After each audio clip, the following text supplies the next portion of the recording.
Welcome to NFL Daily Brief, your fast track to today's biggest football stories. Like and subscribe to stay in the game. Here are the brief highlights of today's top stories. Takeaways from every NFL Week 2 game. Eagles defeat Chiefs in Super Bowl rematch. Cowboys win in OT. Debating Week 2 overreactions. We make sense of the Lions, Cowboys, Eagles, Chiefs. Sources.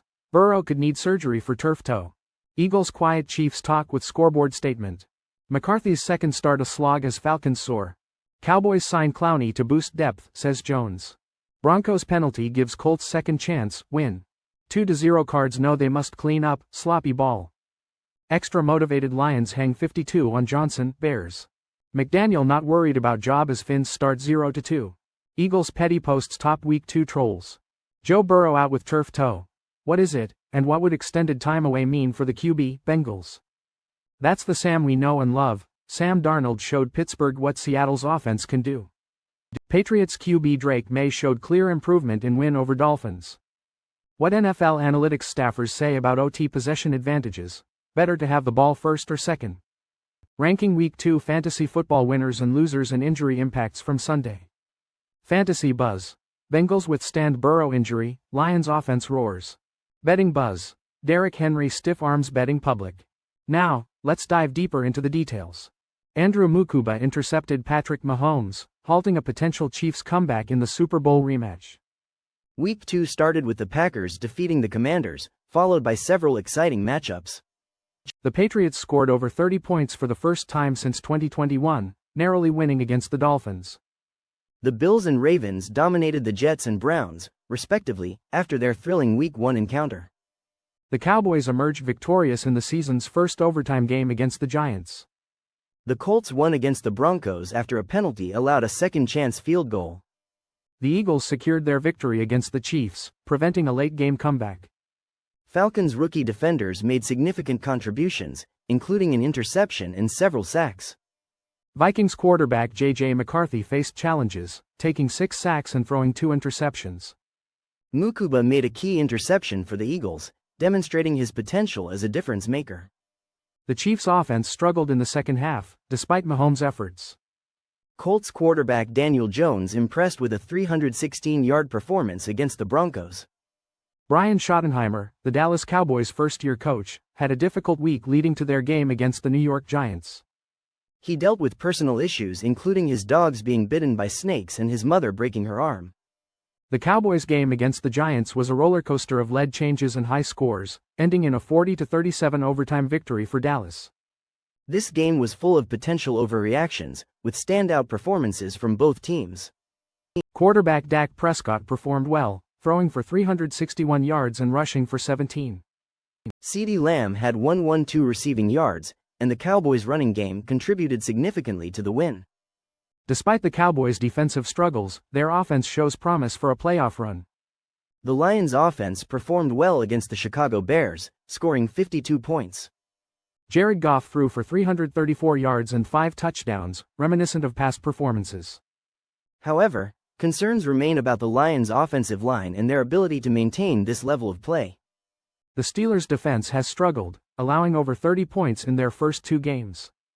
This raises concerns about their aging defense and whether they can support their offense effectively. Both the Chiefs and Eagles, last year's Super Bowl contenders, have had slow starts to the season. It is premature to rule them out of contention, especially considering their past performances. Joe Burrow is dealing with a turf toe injury that could require surgery, according to sources. He suffered the injury to his left toe during the second quarter of Sunday's game against the Jacksonville Jaguars. Images of the injury are being sent to foot specialist Dr. Robert Anderson for review. If surgery is necessary, Burrow is expected to be sidelined for approximately 3 months. The injury occurred when Jacksonville defensive end Eric Armstead sacked Burrow.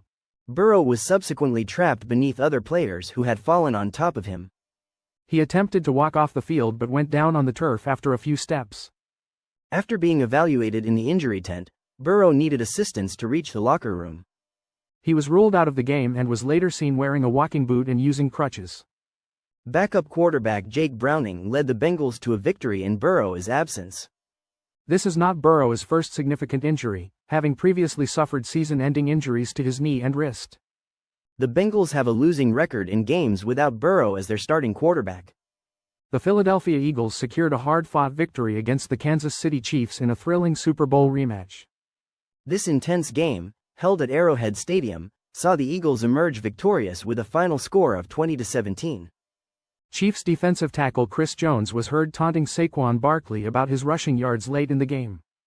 Eagles quarterback Jalen Hurts responded definitively, emphasizing their victory on the field. Eagles right tackle Lane Johnson acknowledged Jones as one of the league's most prominent trash talkers. Kansas City's attempt to avenge their Super Bowl loss ultimately fell short. A key turning point occurred early in the fourth quarter when Travis Kelce dropped a crucial pass near the goal line. This turnover led to an Eagles touchdown and contributed to their ability to hold off a late Chiefs surge. Jalen Hurts emphasized the importance of finding ways to win, especially against a formidable opponent like the Chiefs. The Eagles' offense had a relatively quiet day statistically, with Hurts passing for only 101 yards. Saquon Barkley finished with 88 rushing yards and 1 touchdown, while Devonta Smith led the receivers with 53 yards. The Eagles' defense, however, effectively contained the Chiefs' offense, employing a blitz-heavy strategy orchestrated by coordinator Vic Fangio. Quarterback J.J. McCarthy and the Minnesota Vikings offense struggled in their Week 2 loss against the Atlanta Falcons. The Vikings, who had high playoff hopes coming into the season, only managed 6 points in the game. Head coach Kevin O'Connell acknowledged that the team is in a process and their young quarterback is still learning. O'Connell emphasized the importance of the entire team executing at a high level to support McCarthy.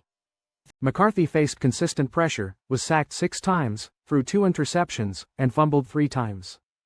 His completion rate and quarterback rating are among the lowest in the league after 2 starts. McCarthy acknowledged his personal need for improvement and expressed confidence in the team's ability to grow. He is playing behind a struggling offensive line that suffered injuries during the game. The Vikings currently lead the National Football League in turnovers and have a low third down conversion rate. This limits McCarthy's opportunities to develop as a quarterback. Despite the rough start, teammates like Adam Thielen express continued confidence in McCarthy's potential. They believe he has the mental fortitude to handle the challenges of being a National Football League quarterback. The Dallas Cowboys have officially signed veteran defensive end Jadeveon Clowney to bolster their pass rush. Cowboys owner and general manager Jerry Jones confirmed the signing following their overtime victory against the New York Giants. The 1-year deal is reportedly worth up to $6 million, according to sources. Clowney, the former number 1 overall pick in 2014, visited the Cowboys last week. This will be his 7th team since entering the league. Jones expressed confidence in Clowney, stating he will add much-needed depth to the defensive line. The Cowboys' pass rush has struggled since trading Micah Parsons to the Green Bay Packers. They recorded only 1 sack against the Philadelphia Eagles in their season opener. Although they sacked Giants quarterback Russell Wilson 3 times on Sunday, he still managed to throw for 450 yards and 3 touchdowns. Clowney, a 3-time Pro Bowler, had 5.5 sacks last season with the Carolina Panthers. He was released by the Panthers in May. Over his 11 seasons in the National Football League, Clowney has accumulated 58 sacks, 139 quarterback hits, 409 tackles, and 15 forced fumbles. Indianapolis Colts kicker Spencer Schrader missed a 60-yard field goal attempt, seemingly ending the game with a Denver Broncos victory. However, a Denver penalty gave Schrader a second chance, which he capitalized on with a game-winning 45-yard field goal. Broncos outside linebacker Dondria Tillman was called for a leverage penalty, giving the Colts a reprieve. Tillman appeared to use his arm to leap over a Colts offensive lineman while attempting to block the kick. Referee Craig Rolstad confirmed the penalty, stating that defenders are not permitted to push off opponents to gain leverage when blocking a kick. Schrader admitted to feeling pressure from Broncos cornerback Pat Surtain on his first attempt. After the penalty, Schrader regrouped and successfully made the shorter kick, securing the win for the Colts. The Colts improved to 2-0, their first such start since 2009. Colts coach Shane Steichen took a conservative approach on the Colts' final possession, opting to run the ball and let the clock run down. This decision led to the long field goal attempt and ultimately the penalty that sealed the Colts' victory.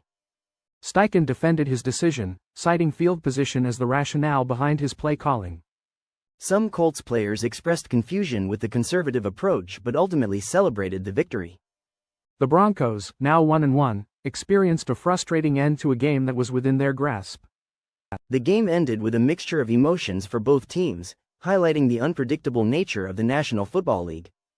The Arizona Cardinals secured a 27-22 victory against the Carolina Panthers, but their struggles to close out games continued. Despite building a commanding 27-3 lead, the Cardinals allowed the Panthers to score 19 unanswered points in the second half. Quarterback Kyler Murray acknowledged the team is playing with fire by not finishing games strongly.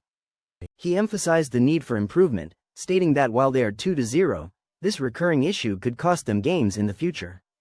A combination of offensive miscommunications, a botched onside kick recovery, an interception, and late-game penalties contributed to the Cardinals' near collapse.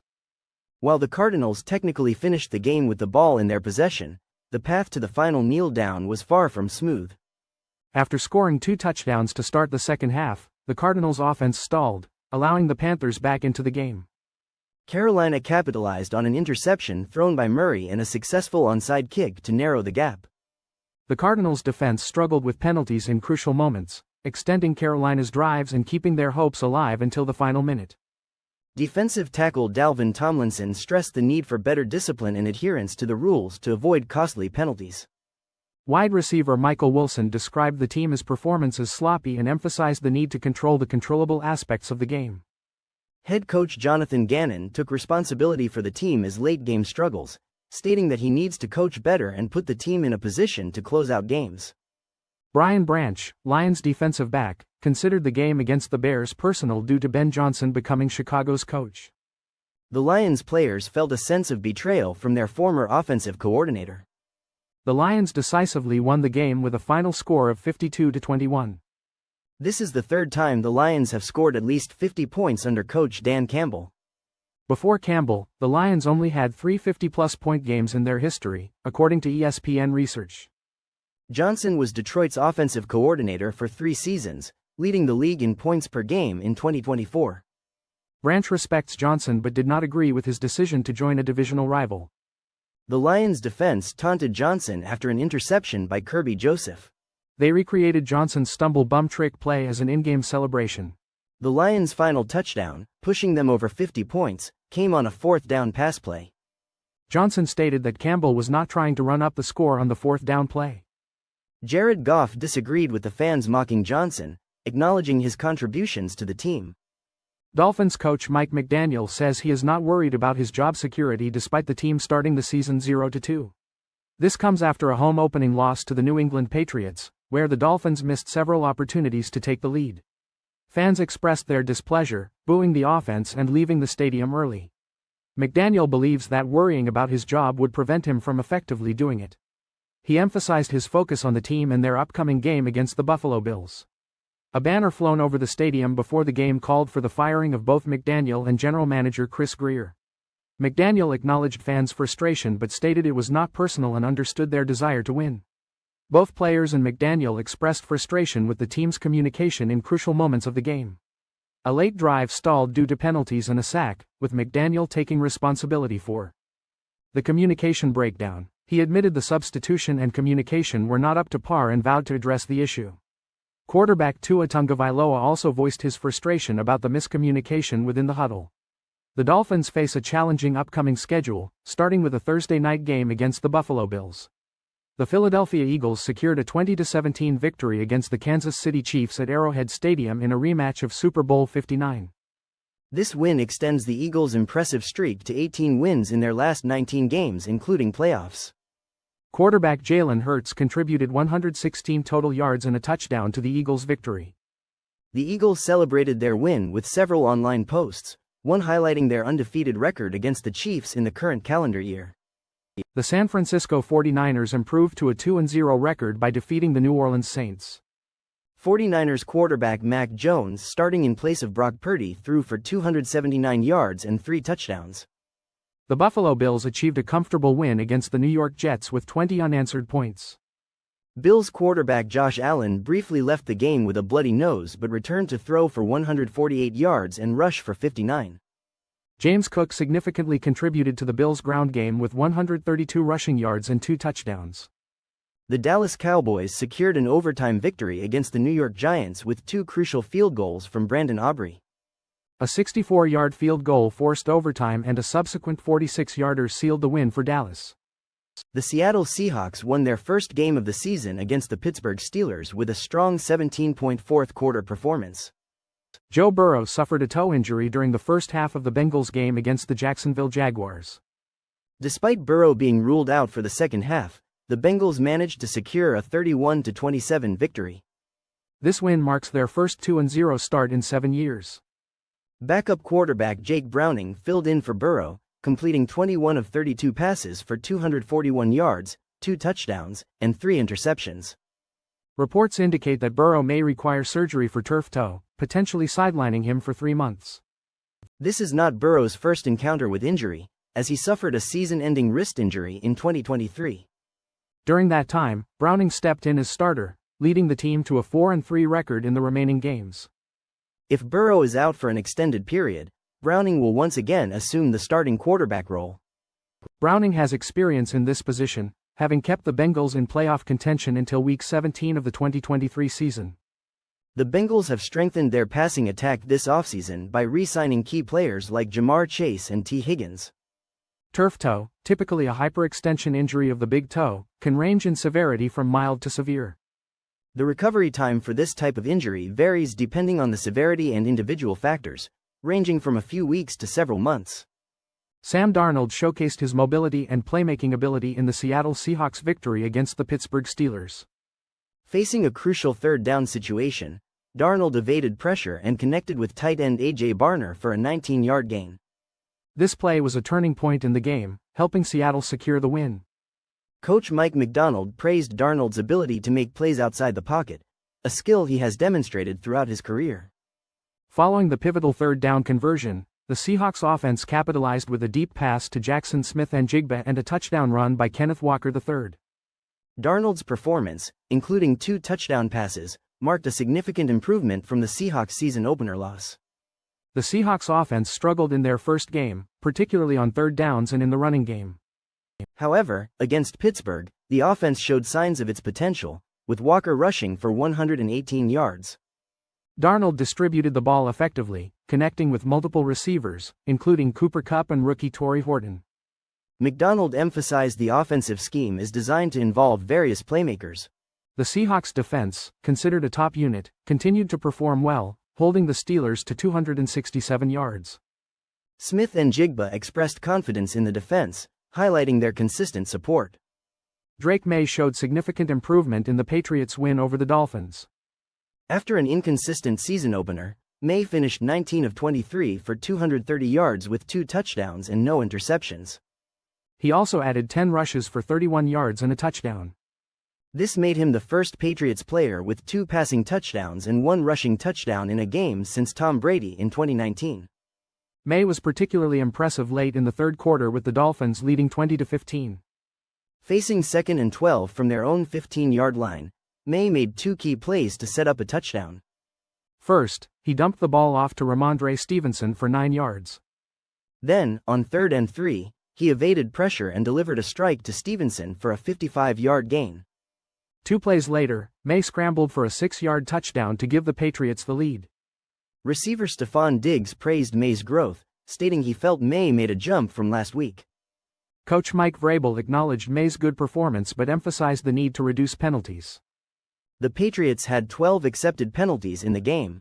The National Football League has adopted new overtime rules for the 2025 regular season, making the coin toss decision more strategic. Previously, a first possession touchdown ended the game, but now both teams are guaranteed a possession unless there is a defensive score. This change mirrors the postseason overtime rules used in recent years. To gauge the impact of this change, ESPN surveyed analytics staffers from 9 NFL teams. The survey revealed a split among teams regarding the optimal strategy, whether to choose the first or second possession. 3 teams leaned towards first possession, 3 favored second possession, and the remaining teams were split between always choosing one or the other, or considering it a true 50-50 decision. The second possession team gains the advantage of knowing the outcome of the first team's drive.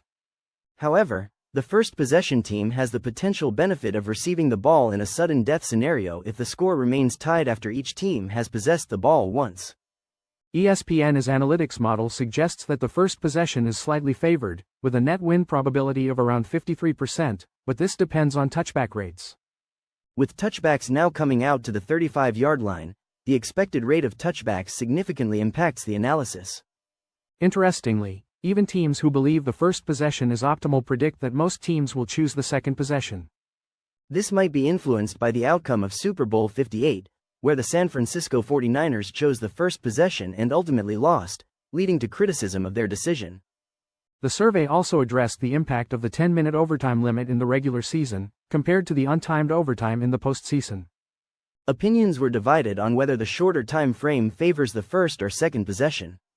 Malik Neighbors had an impressive game on Sunday, scoring a career-high 37.7 PPR fantasy points, including a remarkable touchdown catch. Russell Wilson also performed well, throwing for over 30 fantasy points before an overtime interception led to a Cowboys field goal. Amon-Ra St. Brown and Jared Goff had explosive games against the Bears, with Goff throwing 5 touchdowns and St. Brown scoring 3. Ja'Marr Chase had a strong performance despite Joe Burrow leaving the game with a toe injury, highlighting his consistent usage. Rome Odunze had a career-best game with 31.8 points in a loss to the Lions, solidifying his role as a top target for Caleb Williams. James Cook had a productive game with 26.5 points, including 2 crucial rushing touchdowns. Drake May showcased his dual-threat ability, scoring 26.3 points with both passing and rushing touchdowns. Puka Nacua continued his strong start to the season, exceeding 20 PPR fantasy points for the second consecutive week. Javonte Williams had another solid game with 25 points, demonstrating consistent volume and explosiveness in the Cowboys' offense. Tucker Kraft had a breakout game with 24.4 points, showcasing his ability to make big plays after the catch. Daniel Jones continued his efficient play, leading the Colts to another win with an interception-free performance. Jonathan Taylor had a dominant performance against the Broncos' defense, rushing for 165 yards and scoring a touchdown. Cincinnati Bengals fantasy managers should monitor injury updates on Joe Burrow, who left Week 2 with a toe injury. Before his injury, Burrow, the 5th most started fantasy quarterback, scored 7.04 fantasy points. Backup Jake Browning filled in, scoring 17.74 points and boosting Ja'Marr Chase and T. Higgins' scores. However, Browning likely cannot replicate Burrow's accuracy, making future Bengals offensive players' performances uncertain. Browning could be a streaming option if Burrow misses more time. Amon-Ra St. Brown led Week 2 scoring with 39.20 points through the early games. Joe Burrow suffered a toe injury during a sack in the second quarter. His toe was hyperextended when his foot remained caught in the turf while falling. Burrow had an on-site MRI and was quickly ruled out of the game. He left the locker room on crutches and in a walking boot, with no further update from coach Zach Taylor. Toe injuries, as seen with Brock Purdy last season, can significantly hinder quarterback play. Playing this position with any acute toe injury presents a considerable challenge. Derrick Henry, coming off a strong 2024 season and an impressive Week 1 performance, was a popular betting choice to score a touchdown in Week 2. He had 169 rushing yards and 2 touchdowns in the first game against the Buffalo Bills, raising expectations for the game against the Cleveland Browns. ESPN Bet listed Henry with -250 odds, implying a 71.4% chance of scoring, and he was the most popular anytime touchdown scorer. He attracted 38% more bets than the next closest player, Saquon Barkley, according to ESPN Bet. Other sportsbooks like BetMGM and DraftKings reported similar trends, with Hard Rock Bet noting Henry anytime touchdown bets were more popular than point spread bets. Surprisingly, Henry underperformed significantly, only gaining 23 yards on 11 carries and, importantly, not scoring any touchdowns. This impacted not only individual bets on Henry but also parlays where he was a frequent inclusion.